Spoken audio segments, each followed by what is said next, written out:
और वो भी पापा के पॉकेट से। उन्हें पता चल गया तो? वही तो फर्क है ना तुझमें और मुझ में। बचपन से पैसे निकाल रही हूँ मैं पापा के पॉकेट से, और आज ग्रेजुएशन में आ गई, पकड़ी गई क्या मैं? नहीं ना, तो तू तेज मत बन। और मान लो दीदी आज पापा को पता चल गया और उन्होंने मुझसे पूछा तो? मुझे चोरी करते हुए किसने देखा? तूने? यानी कि ये चोरी हम दोनों ने की है। और जैसे ही मेरा नाम आया तो मैं तो साफ साफ कह दूंगी, पापा पीहू ने ही मुझे आपके पॉकेट से पैसे निकालने को बोला था। हाँ? बहुत गलत कर रही हो दी तुम, ये बहुत गलत। अब ज्यादा जबान मत चला, वरना ऐसी हालत करूंगी कि शक्ल शीशे में पहचान भी नहीं पाएगी। ये थी पीहू और साक्षी। साक्षी अपने घर की बड़ी बेटी थी जो बड़ी ही शातिर और चालाक थी। साक्षी इसी तरह ही अपने घर में सभी को मैनिपुलेट कर अपना काम निकलवा लिया करती। अपने पापा के पॉकेट से पैसे निकालने के बाद साक्षी कॉलेज चली जाती है। पूरा दिन पीहू के दिमाग में वही दृश्य घूमता रहता है। रात को खाने के बाद, ममता जी आपने मेरी जेब से कुछ पैसे निकाले थे क्या? अरे आज तक कभी आपसे बिना पूछे आपकी जेब में हाथ डाला है क्या मैंने, जो आप डालूंगी? इधर उधर गिरा दिए होंगे आपने पैसे। अरे नहीं गिराए नहीं है, मुझे अच्छे से याद है कि आज ही अपने पैंट में मैंने पैसे रखकर उसे दरवाजे के पीछे टांग दिया था। साक्षी दी से पूछे ना पापा, उन्हें पता होगा। आज मैंने उनको आपके बेडरूम से निकलते देखा था। मुझे भी कुछ कहना है पापा, पैसे निकाले थे दी ने। मना किया था ना मैंने तुझे पापा के सामने बताने से, पर बोल दिया तूने, कर दिया सब कुछ सत्यानाश। वो कहते हैं पाप पुण्य जब दाएं हाथ से करो ना तो बाएं को भी पता नहीं लगना चाहिए। पापा याद है आपको, कुछ दिनों पहले मम्मी की तबीयत खराब हो गई थी तो मैंने भगवान से मन्नत मांगी थी कि मम्मी की तबीयत ठीक हो जाए तो मैं गरीबों को खाना खिलाऊंगी। पर मेरे पास 2000 नहीं थे क्योंकि मैं तो नहीं कमाती, इसलिए वो पैसे मुझे आपके पॉकेट से लेने पड़े। पापा जब मेरे पास पैसे आ जाएंगे ना तो मैं आपको लौटा दूंगी। I am sorry. अरे मेरी बेटी हमेशा अच्छा ही करती है, ऐसी कोई बात रहे बेटा तो तू ज़्यादा पैसे ले लिया कर, मैं समझ जाऊंगा कि पैसे सही जगह लगे। और मुस्कुराते हुए साक्षी पीहू को लुक देती है। इसी तरह साक्षी अपने घर पर महान बनने की एक्टिंग करती। कोई कुछ भी कहे, मिहिर और ममता को हमेशा अपनी बड़ी बेटी की ही बात सच्ची लगती थी और इसी का फ़ायदा उठाकर साक्षी अपने भाई बहनों को कंट्रोल करती। धीरे धीरे दिन बीतते जाते हैं और साक्षी की पढ़ाई कंप्लीट हो जाती है। एक शाम एक कंपनी में इंटरव्यू दी है मैंने मम्मी, वहाँ मुझे कल बुला रहे हैं। अरे पर हमारे घर की लड़कियां जॉब नहीं करती बेटा। ये कौन सी बात हुई मम्मी? ताऊ जी की बेटी यहाँ 2 बीतते कपड़े पहनकर फॉरेन में घूम रही है तो किसी को दिक्कत नहीं है, और मैं घर से नौकरी करने चली जाऊंगी तो आप लोगों की इज्जत चली जाएगी। देखिए सब मेरे सामने कह रही है तू, पर अपने पापा के सामने मत कह देना, वरना न जाने क्या होगा। शाम दाम दंड भेद कुछ भी करना पड़े, अगर साक्षी ने सोच लिया है कि वो जॉब करेगी तो वो जॉब करेगी ही। रात को मिहिर अपने घर आता है। आज तो घर में अलग ही शांति लग रही है, कोई चूचा भी नहीं कर रहा। कुछ बात हुई है क्या? नहीं जी आप खाना खाइए, क्या ही बात होगी, तुरंत साक्षी कहती है। वही ना पापा, बात होने में क्या है, आजकल लड़कों को चाहिए ऐसी लड़की जो पढ़ी लिखी हो, नौकरी कर रही हो, भले ही शादी के बाद वो उसे नौकरी करवाए या नहीं, वो उनकी चॉइस होती है। मेरी फ्रेंड है ना पिंकी, उसकी शादी होते होते टूट गई क्योंकि लड़के को लगा कि लड़की शादी के बाद कभी उसे फाइनेंशियली सपोर्ट नहीं कर पाएगी। और फिर भी आप सब यही चाहते हैं कि मैं नौकरी ना करूं। और इसी तरह साक्षी जिद करके नौकरी करना शुरू कर देती है। धीरे धीरे सब उसके डिसीजन को एक्सेप्ट कर लेते हैं। 5 साल बाद साक्षी अपने घर वालों से कहती है, मुझे राहुल से शादी करनी है।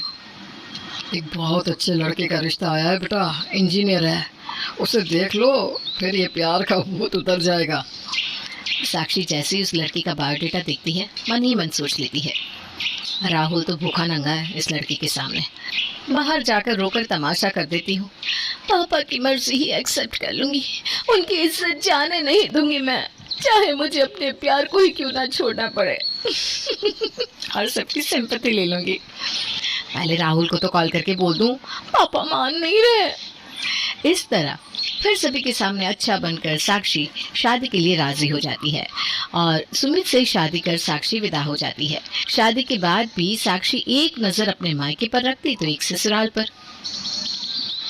मेरे हनीमून की पिक्चर्स भेजे हैं मैंने, देखे आपने मम्मी? हाँ बेटा देखे, पर तो सूट ही पहन रही है हर जगह, क्यों? ये हनीमून वनीमून में मैं नहीं मानती मम्मी। मैं तो अपने ससुराल वालों को भी साथ में लग कर ले गई थी। अब ये बेचारे मेरे बूढ़े सास ससुर को कौन देखता मेरे पीछे। इसी तरह अपनी माँ के सामने अच्छी बनकर साक्षी फोन रख देती है। पीहू अपनी फाइल्स लिए अपने ऑफिस जा रही थी। अरे पीहू, देख अपनी बहन की तस्वीर देख। अपने हनीमून पर भी अपने सास ससुर को लेकर गई थी साक्षी। ये होते हैं संस्कार, ऐसे चलता है ससुराल। वही तो बात है ना मम्मी, आपको वही दिखता है जो दीदी आपको दिखाती है। इंस्टाग्राम पर उन्होंने जो पिक्चर पोस्ट की है, देखिए क्या आपने। होता कुछ और है और दिखाती कुछ और है, पर यहाँ तो सबकी आंखों में पट्टी बंधी रहती है ना। छोड़ो, मैं ऑफिस जा रही हूँ, मुझे कुछ नहीं कहना। अरे पता नहीं तुम सबको क्या हो जाता है। एक के करण जो शादी को ही राजी होने को तैयार नहीं, और एक तो अब किसी भी लड़की से शादी कर लो क्या मम्मी? लड़की भी तो उस लायक हो। तेरी साक्षी दीदी को दिखाई थी मैंने पायल की फोटो। उसने कहा लड़की एक नंबर है, सीधी सादी लड़की है, ज़्यादा पढ़ी लिखी भी नहीं है, तो घर अच्छे से संभाल देगी। ये कोई बात हुई मम्मी? दीदी तो खुद शादी के पहले जॉब करती थी और मेरे लिए ऐसी लड़की ला रहे हो जो पढ़ी लिखी भी ना हो। इसी तरह कुछ महीने और करण के लिए लड़की की तलाश जारी रहती है और उसमें बड़प्पन दिखाने साक्षी अपने मायके आ जाती है। अपने सुपुत्र से कह दीजिए ममता जी, अब ये 2 लड़कियां इनमें से किसी एक को हाँ कर दे, वरना अब मैं और रिश्ते नहीं देखूंगा। इनके लिए हूर की परियां आएंगी क्या? करण, क्यों पापा को परेशान करते हो? मुझे तो जो एक लड़का दिखाया गया था मैंने उसी में हाँ कर दी। जिससे शादी करनी होती है ना, वो इतने ड्रामे नहीं करते। चल जल्दी जल्दी हाँ कर, फिर पीहू का भी नंबर है। और आखिरकार करण सीमा से शादी करने को तैयार हो जाता है। सीमा बहू बनकर अपने ससुराल आती है। घर आते ही सीमा झुककर सभी के पैर छूती है। अरे वाह, सबके पैर छुए गए पर ननद के नहीं। हमारे घर के तो ये संस्कार नहीं थे मम्मी। खैर मुझे क्या, मुझे कौन सा यहाँ रहना है। मैं तो बस शादी की रस्मों के लिए 2 दिन के लिए यहाँ आई थी। माफ़ कीजिएगा दीदी। सीमा झुककर अपनी ननद के पैर छूती है। अब क्या, संभालो अपना घर, मैं चलती हूँ मेरे ससुराल। वो क्या है ना मम्मी, वहाँ मेरे बिना कोई कुछ संभाल नहीं पाता। सीमा अपने ससुराल में एडजस्ट हो ही रही थी कि साक्षी फिर अपने मायके आती है और आते ही अपनी माँ के कान भरने शुरू कर देती है। अरे मम्मी, ये सीमा रोज 8:30 बजे उठती है क्या? तो क्या है ना बेटा, तेरे पापा को 11 बजे तक दुकान जाना होता है। प्रेम भी देर से निकलता है। पीहू तो अपना टिफिन खुद ही बना लेती है, तो मैंने भी सीमा पर कोई प्रेशर नहीं डाला। वो कभी भी उठे, हमें तो अपना काम होने से मतलब है। ठीक है मम्मी, मेरी शादी होते ही लग रहा है पूरे घर की काया पलट हो गई है। मुझे तो 7 बजे से ज़्यादा तुम लोग सोने ही नहीं देते थे। कहते थे लेट तक सोगी तो कैसे शादी होगी। पर सही किया मम्मी, तुमने मुझे जल्दी उठने की आदत लगाई तो मेरा ही भला हुआ।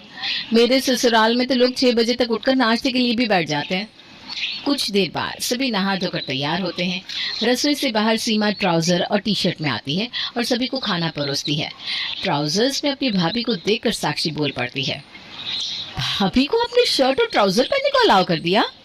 पापा, हमें तो आप शॉर्ट कुर्ती भी नहीं पहने देते थे। हमारे साथ कुछ गलत हुआ है, इसका मतलब ये नहीं ना दी कि सबके साथ ही गलत हो। वैसे भी इन कपड़ों में बुराई क्या है? बुराई तो क्लब जाने में भी नहीं है, तो मतलब क्या हम क्लब जाना शुरू कर दें? खैर मुझे क्या, मम्मी आपका घर है, आपकी बहू है, आप समझिए। मेरा नाश्ता हो गया है मम्मी, मैं निकलती हूँ, आज मेरी बहुत इंपॉर्टेंट मीटिंग है। ये कहकर पीहू अपने ऑफिस चली जाती है। उस वक्त जब मैंने ऑफिस जाने के लिए पहला कदम बढ़ाया था तो कैसे सब मेरे अगेंस्ट हो गए थे। आज देखो, आप खुद अपनी बेटी को ऑफिस भेज रही हो मम्मी। वैसे कितने बजे तक आती है पीहू? मैं सोच रही थी कि हम सब मिलकर शाम में मेला घूमने जाए। पीहू तो बेटा अभी निकलती है तो रात के 9-10 बजे घर आती है। न जाने क्या क्या बदलाव देखने को मिलेगा मुझे यहाँ। 6 बजे मेरी ऑफिस ओवर हो जाती थी और 6:15 तक मैं घर नहीं पहुँचती तो पापा, करण सब मेरे ऑफिस पहुँच जाते थे। कहते हैं ना, चक्की में सबसे पहले सबसे बड़ा बच्चा ही पीसता है। यहाँ मैं पीस गई और सभी के लिए रास्ता खुल गया। दोपहर के वक्त सीमा खाना बनाकर अपनी सास के कमरे में आती है जहाँ पहले से ही साक्षी बैठी थी। सीमा, वैसे कभी मायके से कौन से गहने मिले हैं? तुमने कुछ दिखाया नहीं। मेरा मतलब है मैं भी तो देखूं कि तुम्हारे मायके की खानदानी जेवर कैसे होते हैं। और हाँ, जब वापस आओ ना तो 2-4 सूट भी लेते आना अलमारी से। उसमें से मैं एक पसंद कर लूँगी, उसी को तुम शाम को पहन कर आना। वो क्या है ना, कहीं रास्ते में मेरे ससुराल वालों की नज़र तुम पर पड़ गई और ऐसे कपड़ों में उन्होंने तुम्हें देख लिया तो मेरे मायके में मेरी बेइज्जती हो जाएगी। रात के खाने के वक्त, ये क्या वक्त है घर आने का? अब तक आई नहीं पीहू? कम से कम रात के खाने पर तो सारे लोग साथ में हो। तभी दरवाजे के बाहर किसी बाइक के रुकने की आवाज़ आती है। हंसती हुई पीहू अंदर आती है और सीधा अपने कमरे में चली जाती है। ये कोई लड़का छोड़ने आया था क्या पीहू को? ये क्या बात हुई, इतनी रात को कोई लड़का घर आया? अरे लोग बातें बनाने लगेंगे। भाभी वो पीहू दीदी की दोस्त है। अरे ये कौन सी दोस्ती हुई है कि घर पर लड़का आ रहा है छोड़ने, वो भी रात के 9 साढ़े 9 बजे? सिर्फ दोस्ती नहीं है बेटा, पीहू उसी से शादी करने वाली है। उसी के ऑफिस में काम करता है, अच्छा लड़का है। Love marriage? फिर राहुल में क्या कमी थी मम्मी? हाँ पापा, आपने तो मेरी शादी अपनी मर्जी से करवा दी। पहली बेटी के साथ इतना अन्याय और दूसरी को इतनी छूट। पहला बच्चा ही क्यों, हर चीज में सारी कुर्बानी दे मम्मी। आज तक सभी चीजों में मुझ पर ही बंदिशें क्यों लगाएगी? पीहू इतनी देरी से आती है घर, कोई कुछ नहीं बोलता, ऊपर से लड़के के साथ। उसने ऑफिस के किसी अरे गहरे लड़के के बारे में आप लोगों को बता दिया और आप लोग तो शादी के लिए राजी भी हो गए। अरे क्या गारंटी है कि लड़का अच्छा है? साक्षी मन में ठान लेती है कि वो अपनी छोटी बहन की लव मैरिज होने ही नहीं देगी। उसी रात जब पीहू आराम से सो रही थी, साक्षी उसके फोन से उसके बॉयफ्रेंड का सारा डिटेल निकाल लेती है। ओह, प्रेम नाम है मैडम के आशिक का, प्रेम चौधरी। पूरी रात साक्षी प्रेम के बारे में इधर उधर डिटेल्स निकालती रहती है। अगली सुबह अपने पैर पर पैर चढ़ाकर सोफे पर आराम से साक्षी बैठ जाती है और धीरे धीरे सभी के उठने का इंतजार करती है। प्रेम नाम है ना उस लड़के का मम्मी, जिससे पीहू शादी करना चाहती है। हाँ, बेचारे की किस्मत देखिए, कैसा लड़का मिला है बेचारी को। एक साथ में 4-4 लड़कियां घुमाता है। देखिए ना, फोटोज देखिए। साक्षी प्रेम की फेसबुक से पिक्चर्स निकालकर अपनी माँ को दिखाती है।